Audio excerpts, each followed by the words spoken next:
Omicron.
Good morning बच्चों। Good morning बच्चों। Good morning. Good morning बच्चों। तो बच्चों, एलन कैरियर इंस्टीट्यूट के एडवांस नर्चर फेज में आपका स्वागत है, वेलकम है। आप जिस इंस्टीट्यूट में एडमिशन लिया है, जिसमें आप पढ़ रहे हैं, तो किसी भी इंस्टीट्यूट में एडमिशन लेने से पहले दो बातें जरूरी है। एक तो उसकी स्टेबिलिटी और उसका रिजल्ट, और दोनों में एलन नंबर 1 है। एलन के रिजल्ट चाहे मेडिकल डिवीजन से हो चाहे आईआईटी डिवीजन में हो, बेहतरीन रहे। और एलन को 33 ईयर से ज्यादा की लिगेसी है इस फील्ड में। तो अब आज आपकी इंट्रोडक्टरी क्लास है, अभी स्टार्टिंग में मॉर्निंग में, इवनिंग से में रेगुलर क्लासेस स्टार्ट हो जाएंगी। तो आज आपको इस सेशन में, या जो इंट्रोडक्टरी क्लास का है या जिसको ओरिएंटेशन सेशन कहते हैं, आपको ईयर लॉन्ग एक्टिविटीज के बारे में बताया जाएगा, आपकी क्लासेस किस तरह से होंगी उसके बारे में बताया जाएगा, सिलेबस किस तरह से कवर होगा वो बताया जाएगा। तो इस सेशन को स्टार्ट करने से पहले मैं हम चारों का इंट्रोडक्शन देना चाहूंगा। मेरे साथ हैं फिजिक्स डिवीजन के medical core team member Ajay Jangir sir, biology से core team member Mohit Chaurasia sir, और पीएनसीएफ डिवीजन में HOD biology R K. Khangar sir, और myself Vineet Gangwal chemistry core team member. तो बच्चों, ब्रीफ में अगर मैं एलन का इंट्रोडक्शन दूं तो एलन करियर इंस्टीट्यूट की स्थापना, जो फाउंडेशन है, हमारे फाउंडर डायरेक्टर श्री राजेश माहेश्वरी जी ने 18 अप्रैल 1988 में 4 बच्चों के साथ शुरुआत की थी। अब लाखों बच्चे यहाँ से स्टडी कर चुके हैं, मेडिकल कॉलेज में, इंजीनियरिंग कॉलेज में पहुंच चुके हैं। तो एलन को 33 ईयर से ज्यादा हो चुके हैं। तो अब यहाँ पर अगर हम बात करें, एलन की जो फाउंडेशन है या जो नाम है एलन का, वो हमारे डायरेक्टर सर ने उनके स्वर्गीय पिताजी श्री लक्ष्मी नारायण जी माहेश्वरी, एल.एन. माहेश्वरी जी के नाम से एलन करियर इंस्टीट्यूट की फाउंडेशन रखी थी। तो अब आपके साथ क्या ईयर लॉन्ग एक्टिविटीज होंगी वो तो भी आपको बताया जाएगा। सबसे पहले आपकी क्लास का शेड्यूल किस तरह से रहेगा, किस तरह से आपकी क्लासेस रहेंगी, उसके बारे में अजय जांगीर सर बताएंगे। Thank you sir. तो बच्चों, आज शाम से ही आपकी क्लासेस चालू हो रही हैं, रेगुलर क्लासेस। अब आप अभी 10th क्लास में हैं, ठीक है। आपका क्यों एडवांस बैच है तो डेफिनेटली आपका अभी बोर्ड तक 11th भी हम स्टार्ट कर रहे हैं। अब 11th पोर्शन में जो क्लासेस आपकी होंगी, कुछ बच्चों की MWF मतलब मंडे वेडनेसडे फ्राइडे, और कुछ बच्चों की TTS ट्यूसडे थर्सडे सैटरडे, मतलब हफ्ते में 3 दिन 11th पोर्शन की आपकी क्लासेस चलेंगी और बाकी 3 दिन 10th पोर्शन की क्लासेस चलेंगी। जो 11th की क्लासेस चलेंगी आपकी, उसका जो टाइमिंग रहेगा, ऑफलाइन क्लास या ऑनलाइन क्लास, दोनों का ही टाइमिंग 3:30 से 7:45 तक रहेगा। 1 घंटे 15 मिनट की 3 क्लासेस होंगी और 2 क्लासेस के बीच में 15 मिनट का ब्रेक होगा। अब जैसे हम फिजिक्स में बेसिक मैथमेटिक्स चालू करेंगे, केमिस्ट्री में मॉल कंसेप्ट चालू करेंगे और बायोलॉजी में सेल बायोलॉजी आपकी स्टार्ट होगी। मतलब 3 टीचर आपको पढ़ाएंगे और ईयर लॉन्ग आपकी जो क्लासेस है ऑनलाइन और ऑफलाइन मोड में चलती रहेंगी। तो ऑफलाइन में आपकी समुन्नत बिल्डिंग जवाहर नगर में क्लासेस चलेंगी। अब ईयर लॉन्ग में और क्या क्या एक्टिविटीज होंगी उसके बारे में मैं मोहित सर से रिक्वेस्ट करूंगा कि आपको सारी डिटेल्स बताएं। Thank you sir. तो बच्चों, सबसे पहले तो आप सभी को शुभकामनाएं कि नए साल के साथ साथ आप एक नए सेशन में एंटर कर रहे हैं एडवांस नर्चर में, और इसमें आपका टारगेट जो है वो होगा नीट 2024 में बेस्ट मेडिकल कॉलेज में जाना। बच्चों, इस टारगेट को अचीव करने के लिए आपको बहुत ज्यादा हार्डवर्क और डिसिप्लिन की जरूरत होगी। या जैसा कि सर ने अभी बताया कि स्टार्टिंग में आपकी पर वीक 3 डेज क्लासेस रहेंगी, तो आपके पास सफिशिएंट टाइम होगा कि आप अपने 11th के जो चैप्टर्स हैं उनको स्ट्रांगली अच्छे से प्रिपेयर कर लें, ताकि जब आप 12th नेक्स्ट ईयर जाएंगे, एंथ्यूज में जाएंगे, तो उसमें कम से उनको रिवाइज करने में आपको कम से कम समय लगे। क्योंकि आप जानते हैं नीट में 50% सिलेबस जो है वो 11th पोर्शन से होता है और 50% 12th से होता है। तो 11th का काम 11th में ही पक्के से कर लें, अच्छे से कर लें, यही हम आपको रिकमेंड करेंगे, क्योंकि आपके पास सफिशिएंट टाइम है। ये एकदम सही बात है। सर ने जैसा कहा, अभी जैसे 10th बोर्ड तक आपकी हफ्ते में 3 क्लास रहेंगी, लेकिन 10th बोर्ड के बाद जब आपका दोबारा अप्रैल में स्टार्ट होगा तो हफ्ते में 5 दिन क्लासेस लगेंगी, उसमें भी आपके पास सफिशिएंट टाइम मिलेगा। तो 11th को आपको अच्छे से करना है। अब हम बात करें कि आप, क्योंकि आपकी जो क्लासेस होंगी इसमें कुछ बच्चों ने प्योर ऑनलाइन कोर्स ज्वाइन किया हुआ है, कुछ बच्चों ने ऑफलाइन ज्वाइन किया हुआ है। तो ऑनलाइन हो चाहे ऑफलाइन, इसमें एक जरूरी बात यह है कि आपको अपने पास एक डिवाइस तो रखनी है। जो ऑनलाइन होते हैं उनके पास तो डिवाइस रहती है, आपका टैबलेट होता है या आप स्मार्टफोन होता है, ताकि आप उन पर क्लास लेते हैं ऑनलाइन। लेकिन जो ऑफलाइन आएंगे बच्चे, उनको भी अपने साथ एक स्मार्टफोन या एक डिवाइस साथ में रखनी है, ताकि अगर कोई बीच में कोई व्यवधान आता है बाई चांस, तो आपकी क्लासेस कंटिन्यू रहे। इंटरनेट डाटा और ये सब अभी आप अपने साथ जरूर रखें। दूसरी बात डिसिप्लिन की हम बात कर रहे थे, तो इसमें आपको कोविड अप्रोप्रिएट प्रोटोकॉल्स का कोड 100% स्ट्रिक्टली फॉलो करना है। एलन इस चीज के लिए प्रतिबद्ध है। आपके जो बच्चे यहाँ आ रहे हैं, जो 15 ईयर या अबव हो चुके हैं, उनको वैक्सीनेशन भी किया जा रहा है, सबको वैक्सीनेट किया जा रहा है एलन में ही, कैंपस में। तो उसकी भी चिंता ना करें, बस आप अपना सोशल डिस्टेंसिंग का पालन करें, मास्क लगाएं, सैनिटाइजर्स को यूज करें। तो ये चीजें बहुत जरूरी है ताकि हमारी क्लासेस निरंतर चलती रहें बिना किसी व्यवधान के। इसके बाद हमारे जो डाउट काउंटर्स की व्यवस्था आपको पूरे साल अवेलेबल रहेगी। जो ऑनलाइन वाले बच्चे हैं उनको ऑनलाइन एलन प्लस पोर्टल पर डाउट्स मिलेंगे, और जो ऑफलाइन वाले बच्चे हैं उनको ऑफलाइन डाउट काउंटर्स रहेंगे, मॉर्निंग वाले बैच के लिए इवनिंग में, और इवनिंग वाले बैच के लिए मॉर्निंग में डाउट काउंटर्स की व्यवस्था रहेगी। बच्चों, जैसे कि आपकी अभी क्लासेस लगातार चल रही हैं, आपको बोर्ड्स के लिए भी ब्रेक दिया जाएगा, जो फिलहाल 1 मार्च से लेकर 10 अप्रैल तक है। लगभग 1 महीने से ज्यादा का आपका बोर्ड प्रिपरेशन के लिए हम आपको देंगे। लेकिन ये जो अभी हमने डेट बताई है, ये वेरिएबल है, ये डिपेंड करेगा कि आपका बोर्ड की डेट्स कब आती हैं। तो अभी एक अप्रोक्सीमेटली डेट आपको बताई गई है, 1 मार्च से 10 अप्रैल के बीच में आपकी हॉलीडेज रहेंगे फॉर बोर्ड्स के लिए। बच्चों एक बात ध्यान रखें, जो सर बता रहे हैं इसको पहले ढंग से सुने। आपकी जो भी क्वेरी है वो हम सेशन के एंड में जरूर लेंगे, तो अभी आप सेशन को सुनने में ज्यादा ध्यान दें, अपनी जो प्रॉब्लम है वो लास्ट में शेयर करें। इस सारे एक बच्चे की मतलब क्लासेस का जो शेड्यूल है बेटा, आपके एलन प्लस पोर्टल पे भी आ जाएगा, आपको मैसेज के थ्रू भी मिल जाएगा। और इसमें यह है कि 11th पोर्शन का जो क्लासेज होगा, मतलब आज जैसे वेडनेसडे है, मतलब MWF वाले बच्चों की आज शाम से क्लास है 11th की, और TTS वालों की कल से।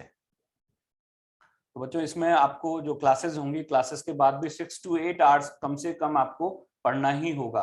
मतलब क्लासेस के टाइम के अलावा भी इतना टाइम आपको एक्स्ट्रा स्टडीज के लिए निकालना है, चाहे आप ऑफलाइन में हैं, चाहे आप ऑनलाइन में हैं। और अगर आप ऑनलाइन में हैं तो और ज्यादा शेड्यूल फिक्स होना आपका बहुत जरूरी है। आप लाइव क्लासेस ही अटेंड करें ऑनलाइन वाले, क्योंकि रिकॉर्डिंग्स के भरोसे ना रहें, क्योंकि अगर आप लाइव क्लासेस अटेंड करेंगे तो आपका पूरे दिन का शेड्यूल फिक्स हो जाएगा, वो बहुत जरूरी है। ऑफलाइन वालों का शेड्यूल तो ऑटोमेटिकली फिक्स हो ही जाता है, क्योंकि उनका क्लासेस का आने जाने का टाइम फिक्स होता है। बच्चों, और नोटिस बोर्ड देखने की आदत प्रॉपर्ली डालें, जिन पे आपकी सारी इंफॉर्मेशन होगी। एलन प्लस पोर्टल पे भी नोटिस बोर्ड है, उसे भी ऑनलाइन वाले देखें, और ऑफलाइन वाले बच्चे जिस बिल्डिंग में आपकी क्लासेस लगेंगी वहाँ नोटिस बोर्ड पर रेगुलर इंफॉर्मेशन आपको दी जाएंगी, तो उसे रेगुलर देखने की आदत डालें। लिटरेचर की बात करें बच्चों, तो आपको जो एलन लिटरेचर है वो आपको दे दिया जाएगा। ऑफलाइन जो है क्लासेस, उनको आपको बिल्डिंग में ही, जो सत्यार्थ बिल्डिंग है वहां आपको मटेरियल मिलेगा। और जो ऑनलाइन वाले बच्चे हैं उनको हम सॉफ्ट कॉपी दे रहे हैं अभी फिलहाल, कुछ दिनों के लिए आपको सॉफ्ट कॉपी से पढ़ना पड़ेगा ऑनलाइन वालों को, और उसके बाद हम आपके कुरियर के थ्रू हम ट्रांसपोर्ट कराएंगे, आप तक हार्ड कॉपीज पहुंचाएंगे। तो उसमें थोड़ा समय लग सकता है, बट सॉफ्ट कॉपी अवेलेबल है। बाकी ऑफलाइन वाले सत्यार्थ बिल्डिंग से ले सकते हैं मटेरियल। बच्चों, एलन का जो मटेरियल है, स्टडी मटेरियल, वो आपके लिए सफिशिएंट है। आपको सिर्फ और सिर्फ उसी पे ध्यान देना है जिसमें आपके मॉड्यूल्स होते हैं। साथ में हम एनसीईआरटी पढ़ाते ही हैं। मॉड्यूल और एनसीईआरटी और क्लास नोट्स ही आपके लिए इंपॉर्टेंट होंगे। आपको कुछ ज्यादा एक्स्ट्रा मटेरियल की जरूरत नहीं है। हमें आपको क्वेश्चन प्रैक्टिस के लिए या जो भी चीजों की जरूरत पड़ेगी, समय समय पर आपको एलन का लिटरेचर या स्टडी मटेरियल अवेलेबल कराते जाएंगे। जैसे कि एक और बात है कि अभी आप 10th क्लास में हैं, 10th में आपके साथ सब बच्चे कॉमन है होते हैं, 11 मैथ्स के भी होते हैं और बायो वाले भी होते हैं। तो मैथ्स वाले जो आईआईटी लेते हैं और बायो वाले आपने मेडिकल चूज किया ही है, लेकिन क्या होता है आपके सब दोस्त आपस में एक दूसरे से इंफॉर्मेशन ट्रांसफर करते रहते हैं कि आप कौन सी बुक प्रेफर कर रहे हो, हम कौन सी बुक प्रेफर कर रहे हैं। तो आप इस बात पे ध्यान दें कि आपका जो सिलेबस है वो नीट का है, और नीट का लिमिटेड सिलेबस है। आईआईटी का डिफरेंट होता है, पैटर्न अलग है आईआईटी का। तो आप अपने आप को आईआईटी के स्टूडेंट्स के साथ कंपेयर नहीं करें कि हम आईआईटी वाले बच्चे, हमारे फ्रेंड्स तो वो वाली बुक पढ़ रहे हैं तो हम ये वाली क्यों पढ़ेंगे, हम भी वही करेंगे। नहीं, आईआईटी और नीट का नेचर अलग अलग है। आपको अपने नीट के नेचर के अकॉर्डिंग जो आपको प्रोवाइड किया जा रहा है मटेरियल, उसी से पढ़ना है। इसके अलावा आपके स्टडी मटेरियल के बाद हम बात करें कि आपके एवरी 21 डेज में माइनर टेस्ट होंगे और उन माइनर टेस्ट में वही 21 डेज में जो आपको सिलेबस पढ़ाया जाएगा उसी का वो टेस्ट होगा। टेस्ट के बाद अपना एनालिसिस जरूर करें कि आपके कितने क्वेश्चन गलत हुए हैं टेस्ट में, कितने आपने छोड़ दिए हैं, और ये सारा एनालिसिस आपके पोर्टल पे भी मिलेगा, एलन प्लस पोर्टल पे भी मिल जाएगा। तो वहां से भी आप अपना रेगुलर एनालिसिस करते रहें माइनर टेस्ट का भी। इसी तरह से जब आपका सिलेबस लगभग मिड ऑफ नवंबर में आपका सिलेबस एंड हो जाएगा। आपके हॉलीडेज 2 ही आ रहे हैं, एक तो बोर्ड के समय हॉलीडेज आएंगे और एक दिवाली के समय हॉलीडेज आएंगे जो कि है 21 अक्टूबर से 27 अक्टूबर, और मिड ऑफ नवंबर में लगभग आपका सिलेबस खत्म हो जाएगा। लेकिन सिलेबस खत्म होगा बट आपका सेशन कंटिन्यू रहेगा, आपके मेजर टेस्ट चलते रहेंगे जिसमें फुल सिलेबस टेस्ट होंगे, हाफ सिलेबस टेस्ट होंगे, सब तरह के टेस्ट लिए जाएंगे। तो आपको वो सारे मेजर टेस्ट भी अच्छे से देने।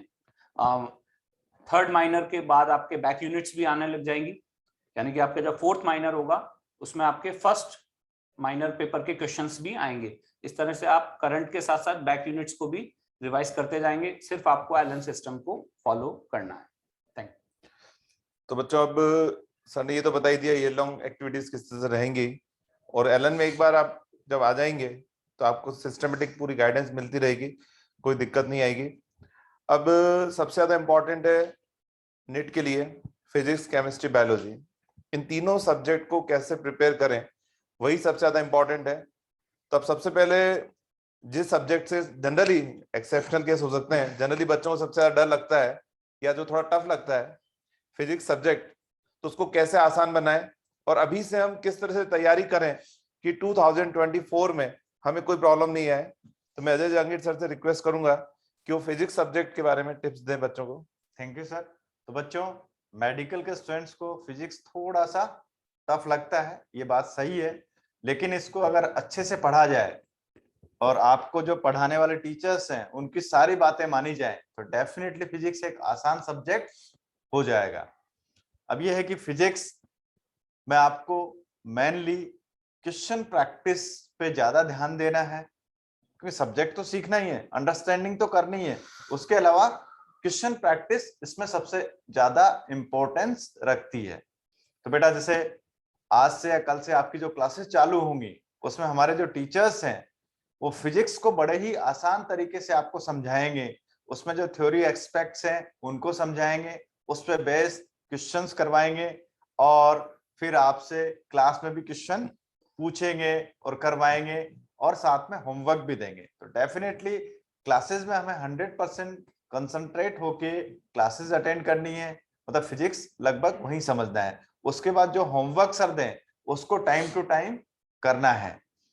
अब जैसे ही आपको मोहित सर ने बताया कि मॉड्यूल्स मिलेंगे, तो अपने फिजिक्स के मॉड्यूल में, केमिस्ट्री के मॉड्यूल में, बायोलॉजी के मॉड्यूल में लगभग कॉमन चीजें हैं वो मैं बता देता हूं आपको।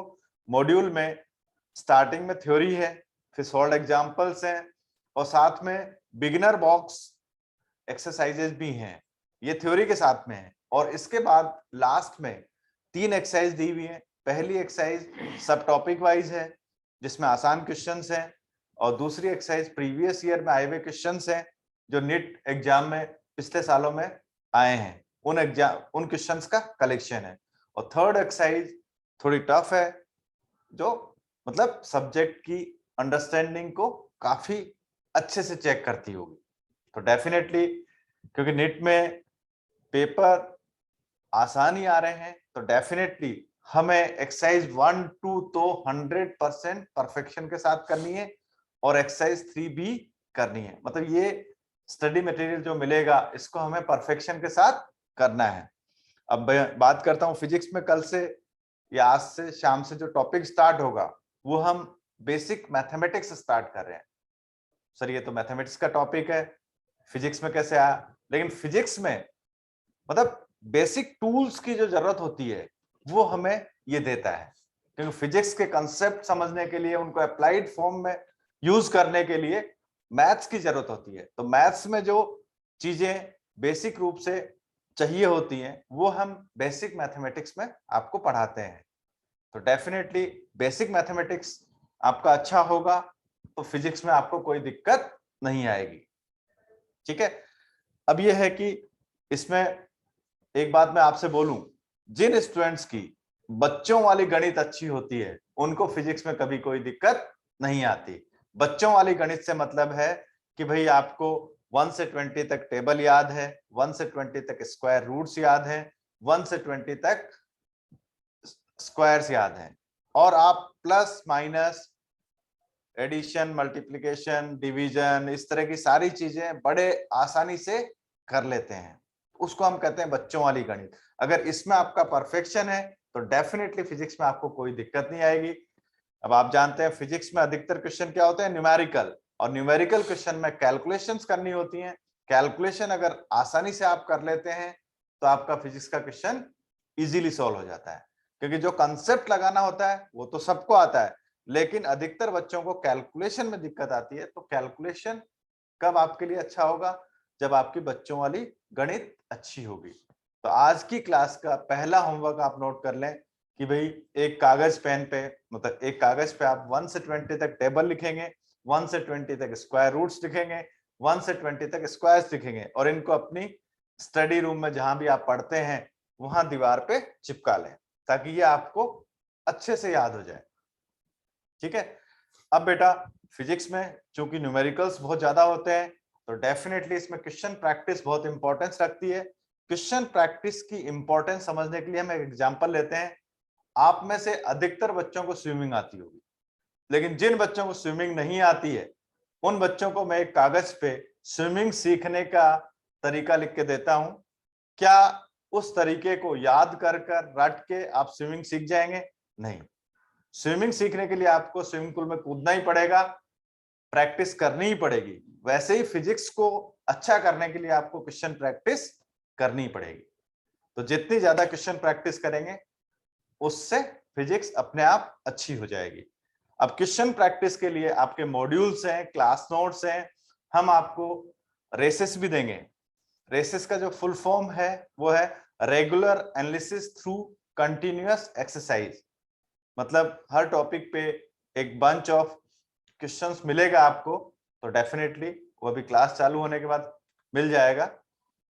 अब यह है कि जो भी होमवर्क आपको सर दें वो आपको डेली टू डेली करना है। ठीक है, उसके मतलब उसको पेंडिंग में हमें रखना ही नहीं है। और फिजिक्स में इसके अलावा कोई किताब करने की भी जरूरत आपको नहीं है। हमारा मॉड्यूल एकदम सेल्फ सफिशिएंट है। रेसेस आपको मिलेंगी और क्लास नोट्स, 3 चीज हो गई आपके पास। तो ये 3 चीज सेल्फ सफिशिएंट है। फिजिक्स में एनसीईआरटी की बात हम कर लेते हैं थोड़ी सी, क्योंकि अभी तो आपका बेसिक मैथमेटिक्स टॉपिक स्टार्ट हो रहा है और डेफिनेटली ये टॉपिक आपको एनसीईआरटी में नहीं मिलेगा। ये फिजिक्स को आसान करने के लिए हम लोग पढ़ाते हैं। ठीक है, लेकिन आगे जब टॉपिक्स आएंगे तो वो आपको एनसीईआरटी में मिलेंगे। फिजिक्स के पॉइंट ऑफ व्यू से एनसीईआरटी इतनी इंपॉर्टेंस नहीं रखती।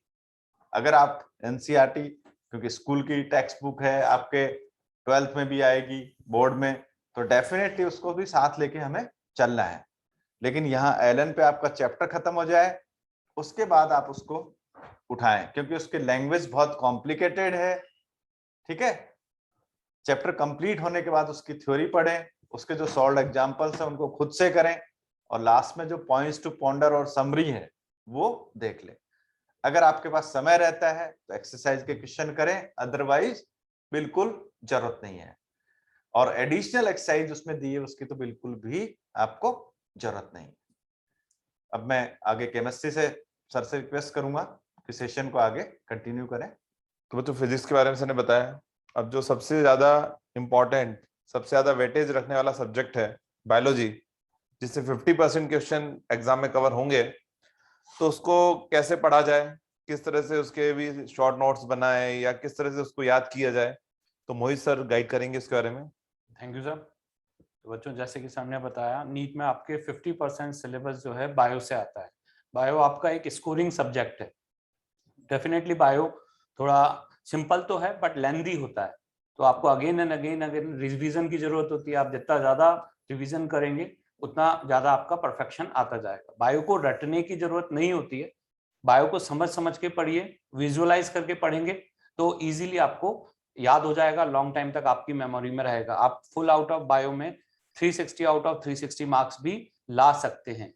ठीक है, तो आपका टारगेट वही होना चाहिए कि बायो में तो कम से कम आप पूरे full out of full marks लेकर आए, माइनर टेस्ट में भी।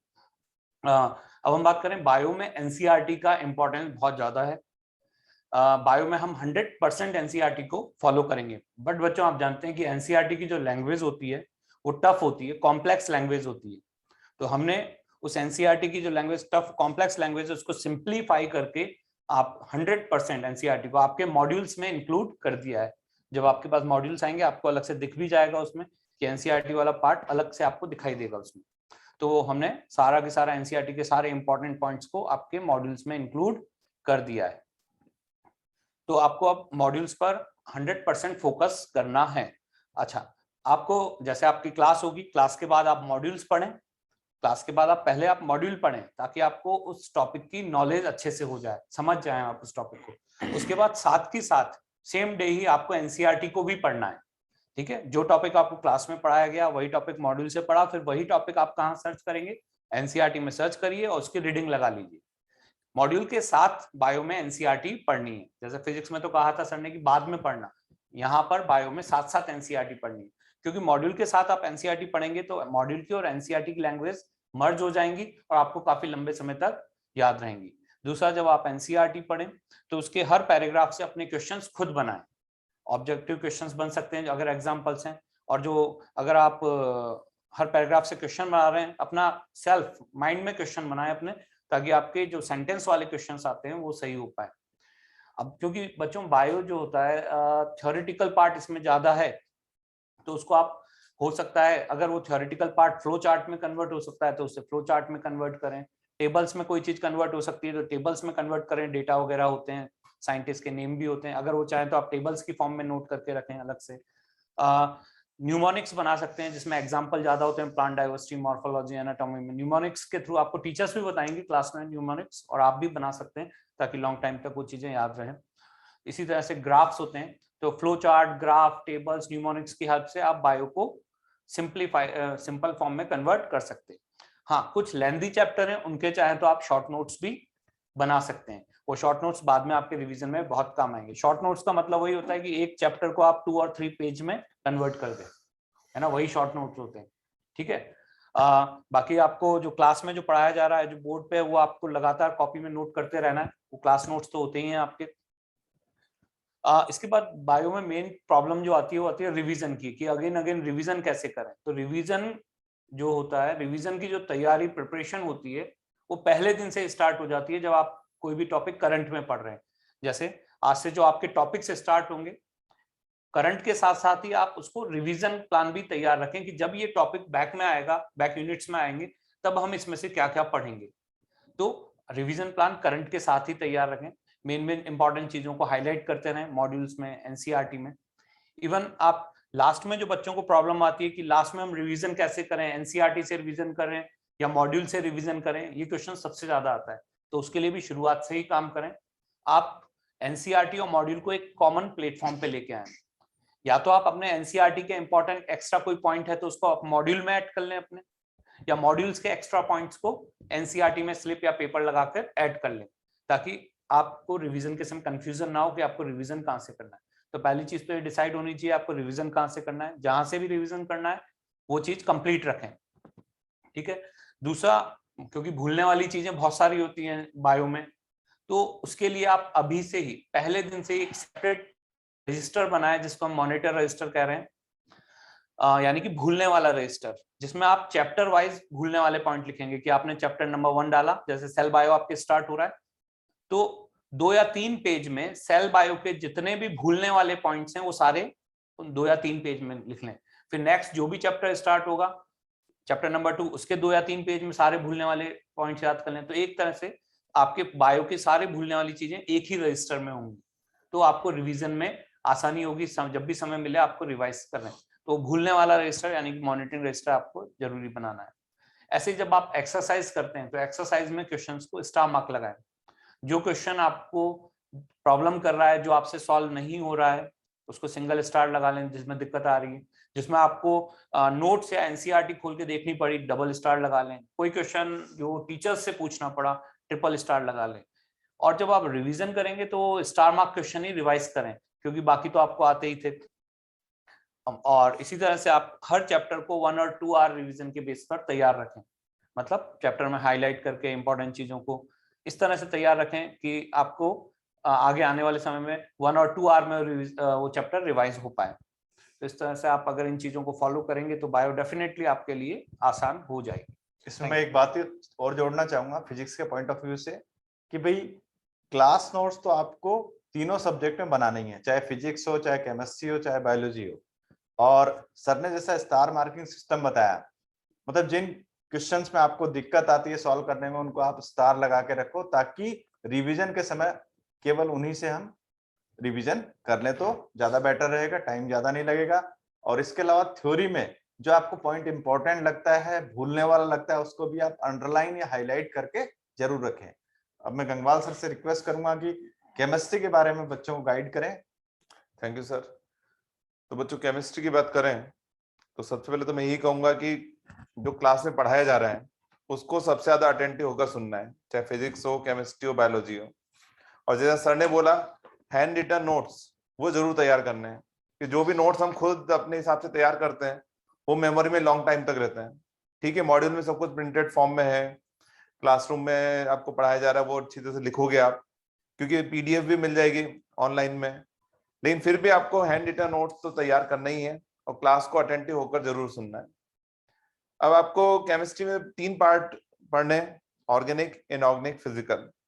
सबसे पहले जो स्टार्ट होगा आपका फिजिकल केमिस्ट्री, फिर कुछ दिनों बाद स्टार्ट हो जाएगा इनऑर्गेनिक केमिस्ट्री, और फिर उसके कुछ टाइम बाद स्टार्ट होगा ऑर्गेनिक केमिस्ट्री।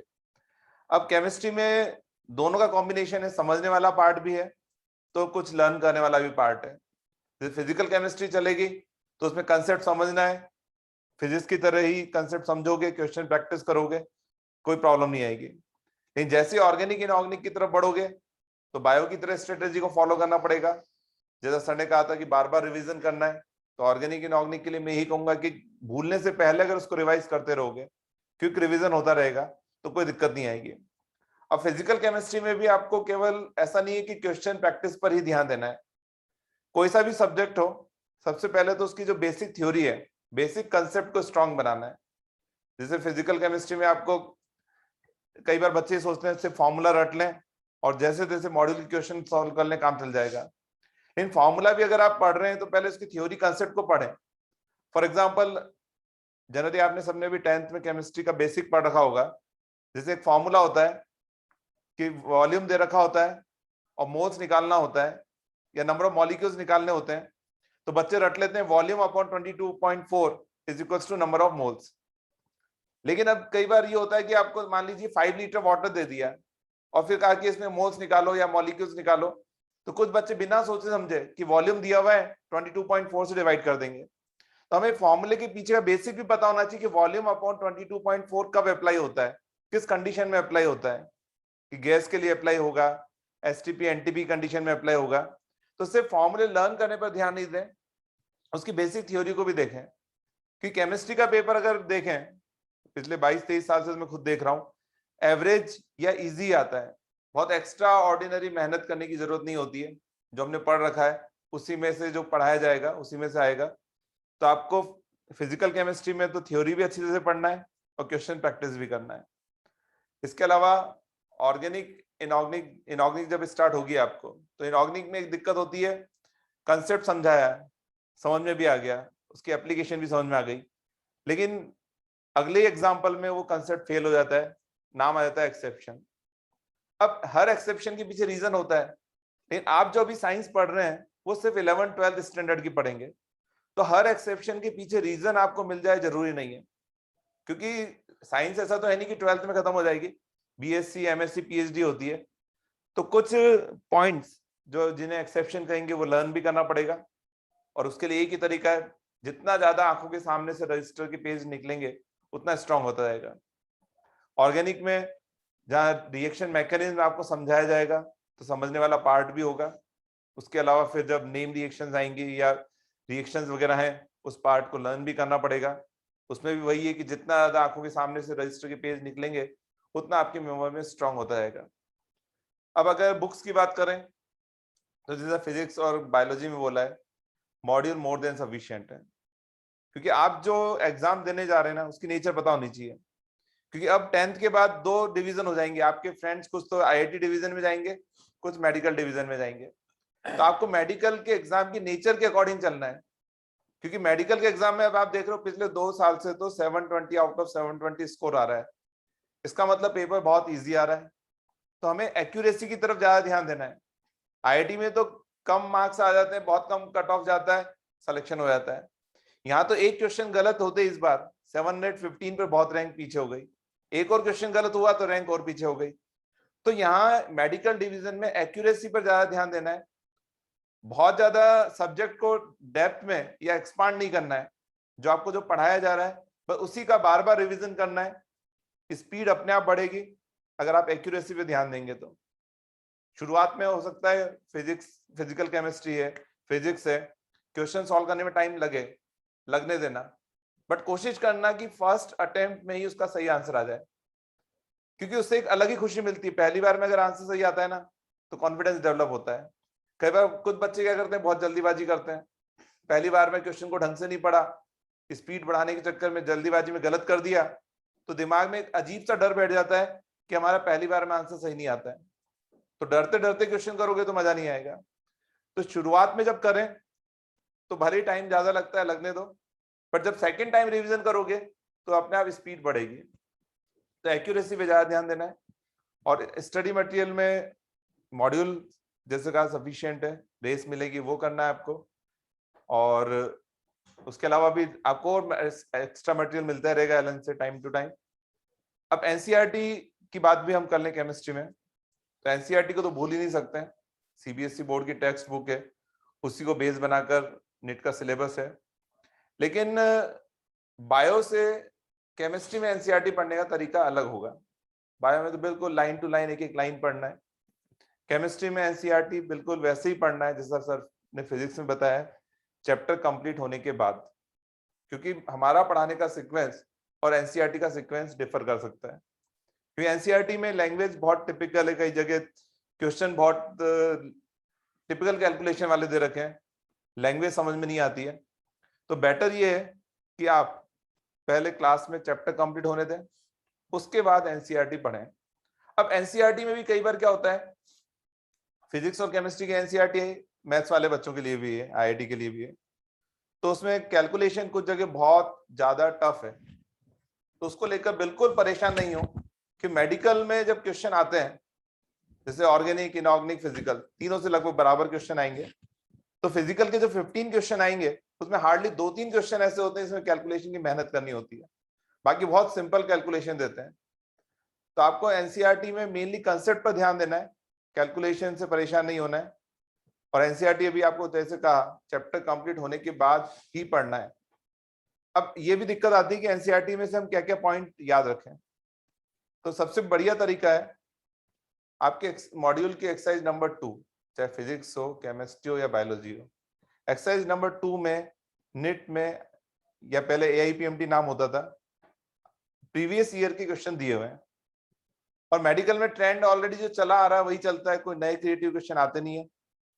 तो बेस्ट ये कि एक्सरसाइज 2 सॉल्व कर लें पहले फिजिक्स और केमिस्ट्री में, और एक्सरसाइज 2 में जिस तरह के क्वेश्चन आए हुए हैं उसी कंसेप्ट को आप एनसीईआरटी से गेन करें, उन्हीं पॉइंट्स को ज्यादा ध्यान दें, तो आपको दिक्कत नहीं आएगी। ये तो कई बार समझ में नहीं आता, एनसीईआरटी में बॉक्स में कुछ इंफॉर्मेशन के लिए दिया होता है, साइंटिस्ट की इंफॉर्मेशन दे रखी है। अब वो बायो में इंपॉर्टेंस हो सकती है साइंटिस्ट की, लेकिन फिजिक्स केमिस्ट्री में ऐसा नहीं कि साइंटिस्ट के बारे में पूछ रहे हैं, उसकी हिस्ट्री पूछ रहे हैं, तो वो केवल जनरल नॉलेज के लिए, उसके बाद एक बार रीडिंग लगा सकते हो।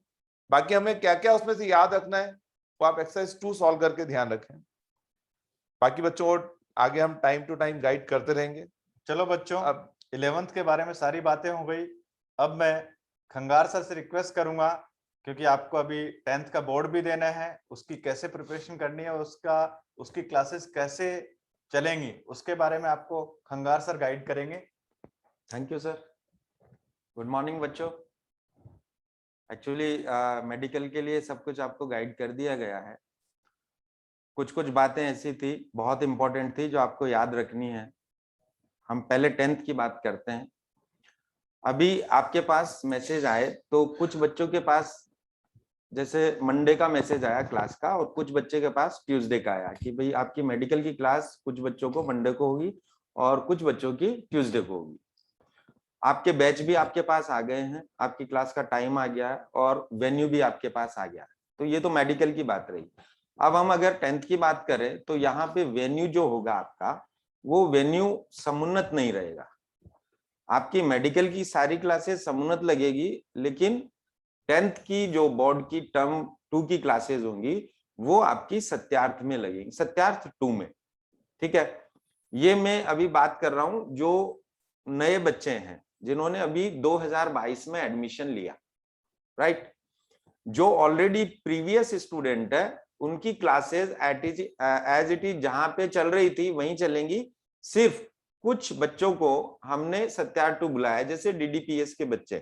ठीक है, तो यहाँ पे अभी दोनों तरह के बच्चे बैठे हैं, जो प्रीवियस स्टूडेंट हैं एलन के प्री नर्चर डिवीजन के, और जो नए बच्चे जिन्होंने अभी एडमिशन लिया। तो दोनों बच्चों के बारे में बात है।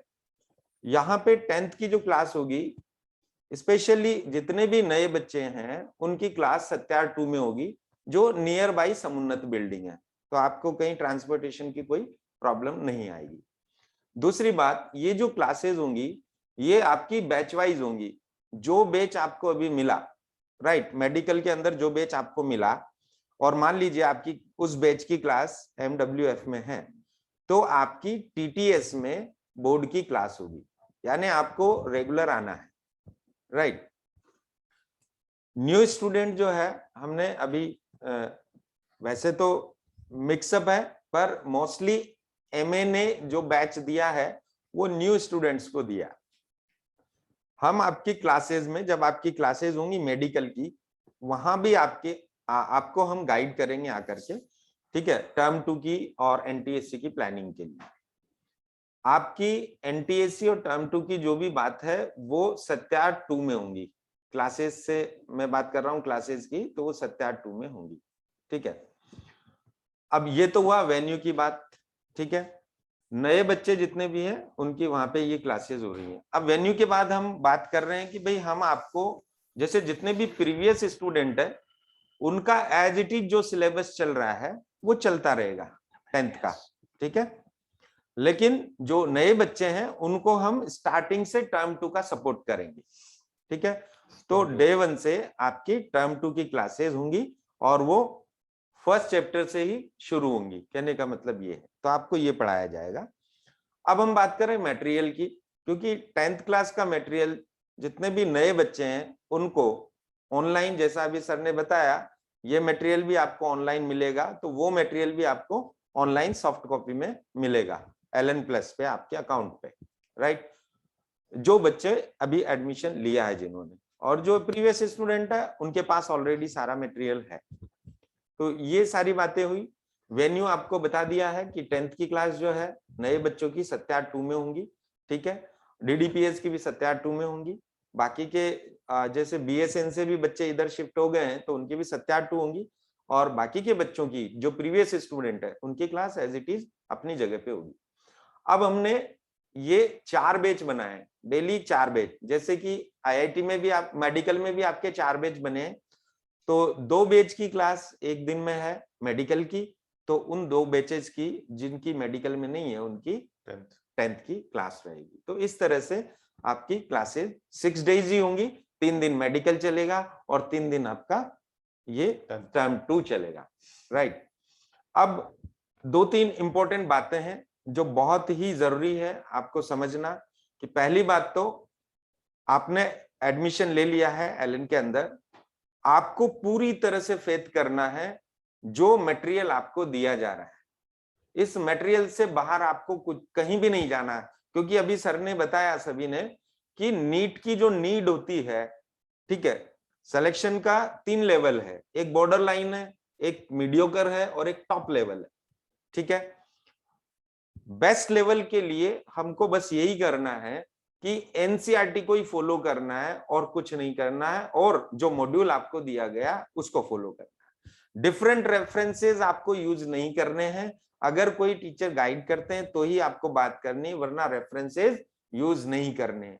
कोई भी दूसरा मटेरियल आपको यूज नहीं करना है, ठीक है। तीसरा, कोई भी फ्रेंड आपका अगर आपको गाइड करता है तो फ्रेंड भी आपके साथ आपके जैसा ही है, ठीक है। तो गाइडेंस अगर लेनी है तो अपने टीचर से ही लेनी है, फ्रेंड से नहीं लेनी है, ठीक है। तो आपको बहुत ध्यान रखना, कोई अदर मटेरियल यूज नहीं करना है, किसी फ्रेंड से कोई गाइडलाइन नहीं लेनी है, टीचर से ही लेनी है। और अपना एलन का जो मॉड्यूल है, एलन का जो मटेरियल है, वो ही सब कुछ है आपके लिए। इससे हायर आपको नहीं जाना, ये आप याद रखिएगा, ठीक है। आईआईटी वाले बच्चों से आपको कंपेयर नहीं करना है, क्योंकि अभी तक जैसे प्रीवियस स्टूडेंट ने टीआईएम बैच भी पढ़ा है तो उसमें आपने थोड़ा एनसीईआरटी तो पढ़ा ही है, लेकिन अब क्योंकि दोनों का डिफिकल्टी लेवल डिफरेंट है, आईआईटी का डिफरेंट डिफिकल्टी लेवल है, ठीक है, और मेडिकल जो है वो डिफरेंट लेवल है, मतलब वहां पे आपको सिर्फ मॉड्यूल और एनसीईआरटी ही फॉलो करना है। इसलिए अच्छा, और डेली जैसा कि अभी सर ने भी बताया, मैं भी यही कहना चाहूंगा, बहुत जरूरी है आपका परफेक्ट रूटीन शेड्यूल होना। देखिए, अगर क्रिकेट के ग्राउंड में बाउंड्री है तो हम 6 और 4 को देख सकते हैं कि ये 6 लगा और ये 4 लगा, और अगर 6-4 लगता है डेफिनेटली एक बड़ा स्कोर बन सकता है। लेकिन अगर वहां बाउंड्री नहीं है तो 6-4 को हम नहीं बता पाएंगे, बड़ा स्कोर नहीं बन पाएगा। और ये जो यहाँ पे बाउंड्री की हम बात कर रहे हैं, ये आपका जो सिलेबस है, आपको किस तरह से कंप्लीट करना, डेली रूटीन में आपको कितने आवर्स पढ़ना है, कितने आवर्स क्लासेस आपको अटेंड करनी है, ये सारी चीजों को आपको ध्यान रखना है। सर ने जैसा बताया उसके लिए हम थोड़ा सा और आपको सपोर्ट ये कर रहे हैं कि अभी आपको 9 तारीख को एक एग्जाम है, वो आपका माइनर टेस्ट है जो प्रीवियस स्टूडेंट है, ठीक है। तो और कोई एक और एग्जाम है, जैसे जेएसओ भी हो सकता है, आईओक्यूएम भी हो सकता है, तो आप माइनर टेस्ट को स्किप कर सकते हैं क्योंकि आपने वो फॉर्म फिल किया है इसलिए। लेकिन इसके बाद हम आपका कोई और एग्जाम नहीं लेंगे 10th बोर्ड का, क्योंकि हम चाहते हैं कि आप ये 1.5 से 2 महीने जो भी आपकी ये क्लासेस रहेंगी उसमें फुल्ली फोकस्ड रहेंगे सिर्फ मेडिकल के लिए, और मेडिकल की तीनों सब्जेक्ट में आपकी अंडरस्टैंडिंग बेस्ट हो, जिससे कि इस सिलेबस से रिलेटेड जो भी टेस्ट होगा उसमें आप बेस्ट परफॉर्म करो। अभी आपको जो बैच मिले हैं वो बैच आपकी 10th की परफॉर्मेंस, जो बैच एलोकेशन टेस्ट लिया उसके बेसिस पे मिले हैं, और जो आपने टेस्ट दिए चाहे टैलेंट टेक्स हो, असेट हो, उस बेसिस पे मिले, राइट।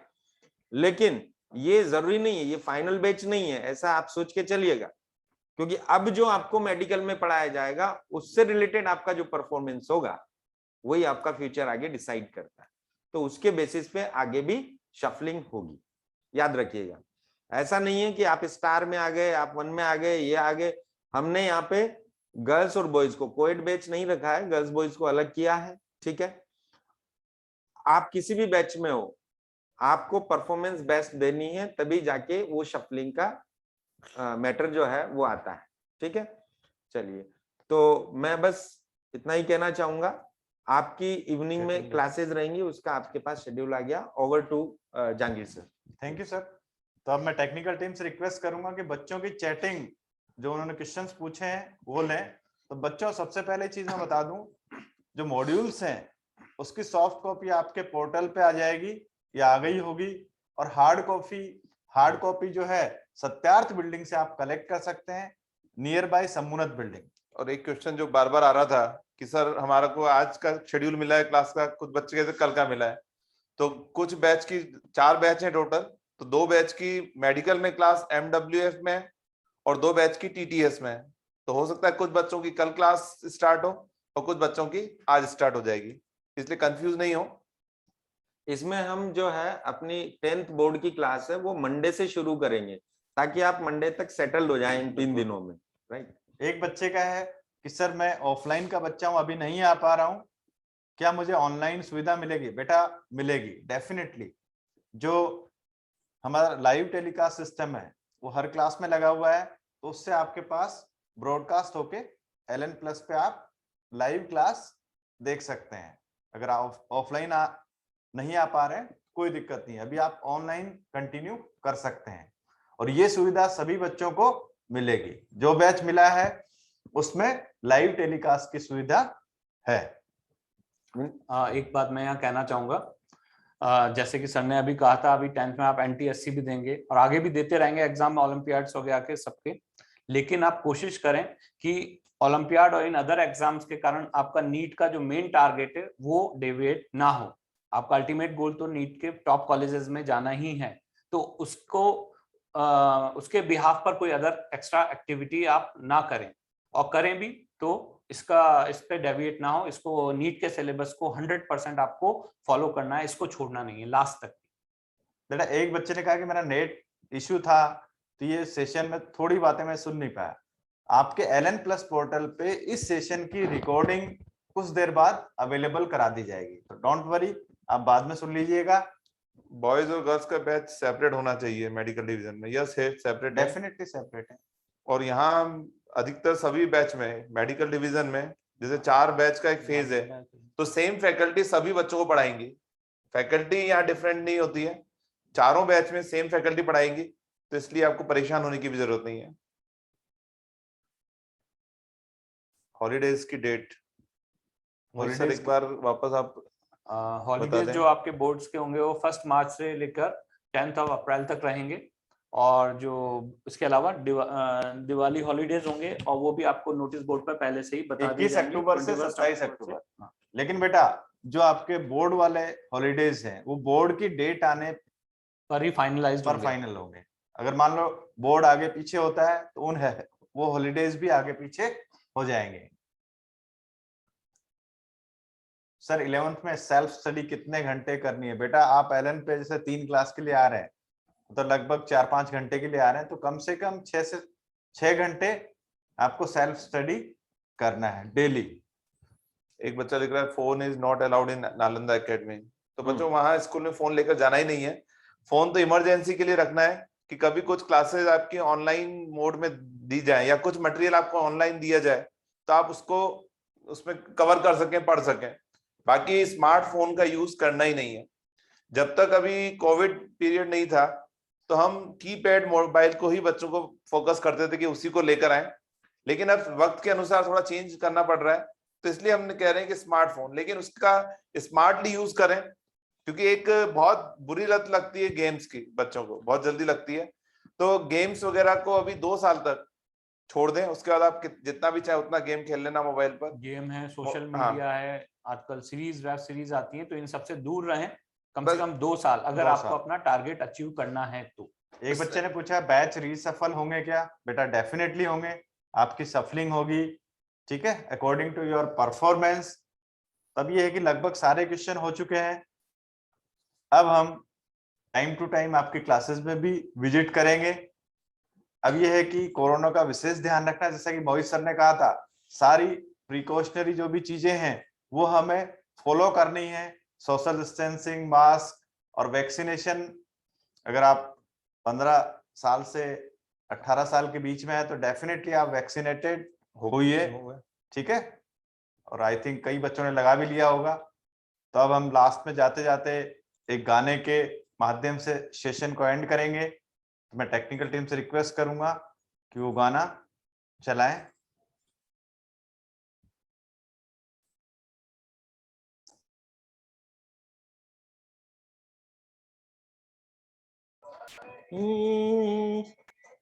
कहीं हार के बच्चों के लेंगे साए बाहर के, रुक जाना नहीं तू कहीं हार के, कांटों पे चल के मिलेंगे साए